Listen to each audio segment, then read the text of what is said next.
Board का class 7th का यहाँ पे देख सकते हैं, जो आपका गणित का आपका यहाँ पे देख सकते हैं। अर्धवार्षिक मूल्यांकन 2025 का जो आपका पेपर है वो आपका 11 सितंबर को होने वाला है। इसका 101% रियल प्रश्न पत्र लेके आ चुके हैं।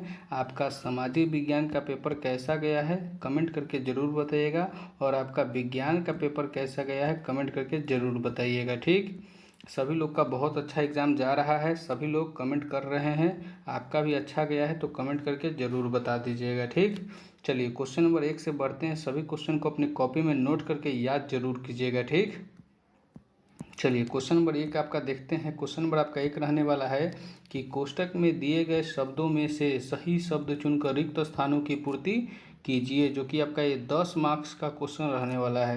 पहला क्वेश्चन आपका है कि 5 ऋण पूर्णांकों का गुणनफल खाली स्थान होता है तो ऋण पूर्णांक होता है। गुणनफल क्या होता है? 5 ऋण पूर्णांकों का ऋण पूर्णांक हो जाएगा। ठीक, नेक्स्ट क्वेश्चन आपका है कि त्रिभुज ए बी सी और त्रिभुज ए डी ई एफ सर्वांगसम हो और यदि एंगल ए बी सी 60 हो तो एंगल डी ई एफ की माप कितना होता है? तो 60 डिग्री हो जाएगा। ठीक, नेक्स्ट क्वेश्चन आपका है कि दो परिमित संख्याओं के बीच असीमित संख्याएं होती है।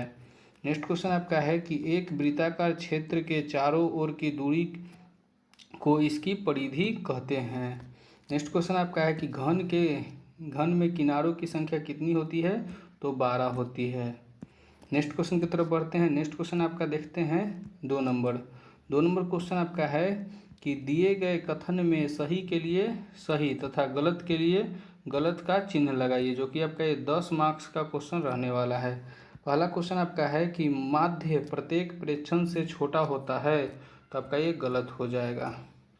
नेक्स्ट क्वेश्चन है कि तिर्यक रेखा से कटने वाली दो रेखाएं समांतर होगी यदि एक ही ओर के अंतःकोण का योगफल 180 हो, तो आपका ये सही हो जाएगा।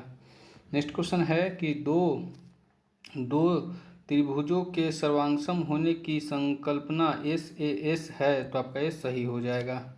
नेक्स्ट क्वेश्चन है कि समीकरण के दोनों पक्षों को परस्पर बदलने पर समीकरण का मान नहीं बदलता है, तो आपका ये सही हो जाएगा।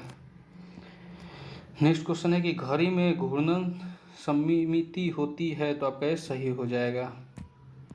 नेक्स्ट क्वेश्चन की तरफ बढ़ते हैं। क्वेश्चन नंबर आपका 3 आपका है कि स्तंभ अ का मिलान स्तंभ ब से कीजिए, जो कि आपका ये 10 मार्क्स का क्वेश्चन रहने वाला है।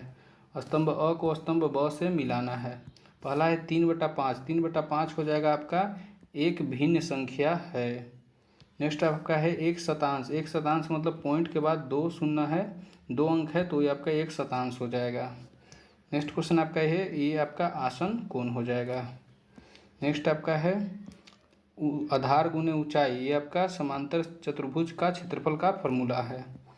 ये आपका हो जाएगा 3 से 2 बार में कट जाएगा तो 2 बच जाएगा, और 2 के पावर 2 यानी 2 दूना 4 हो जाएगा।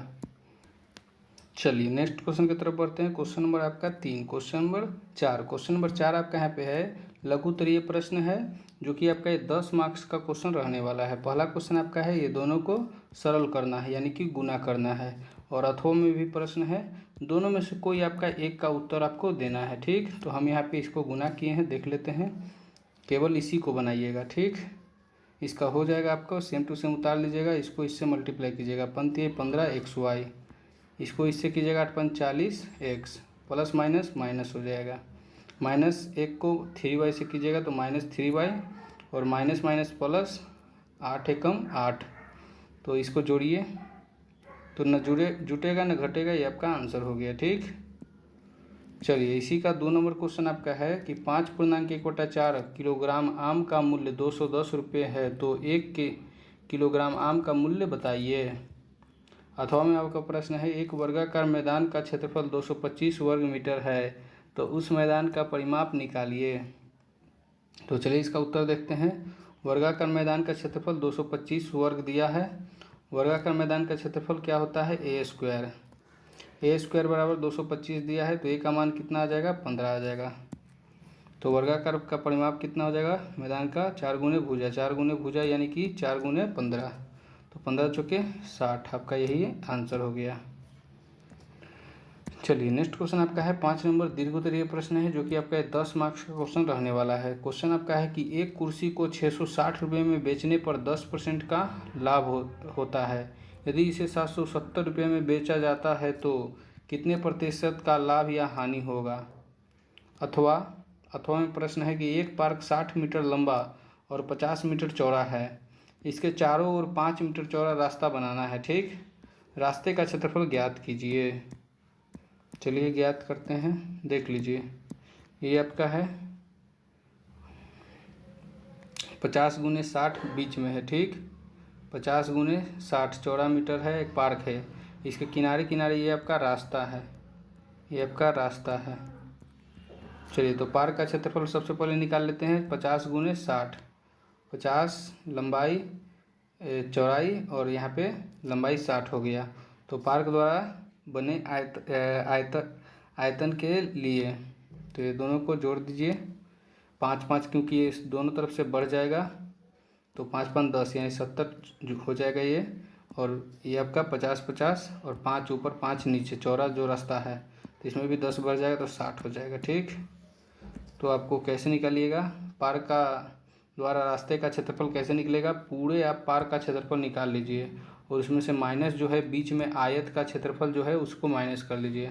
मतलब कि पूरे का क्षेत्रफल निकाल लिए और बीच वाला माइनस कर दिए तो हमको ये मिल जाएगा। ये आपसे ऐसे बनेगा, ठीक।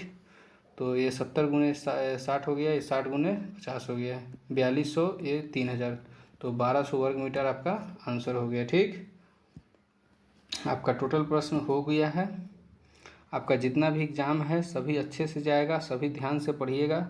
और आपका जितना भी पेपर है इस चैनल पे आएगा तो चैनल को सब्सक्राइब जरूर कीजिएगा और कमेंट करके ज़रूर बताइएगा आपका एग्ज़ाम कैसा जा रहा है, ठीक। तो चैनल को सब्सक्राइब जरूर कीजिएगा। वीडियो पसंद आए तो वीडियो को लाइक जरूर कीजिएगा। धन्यवाद।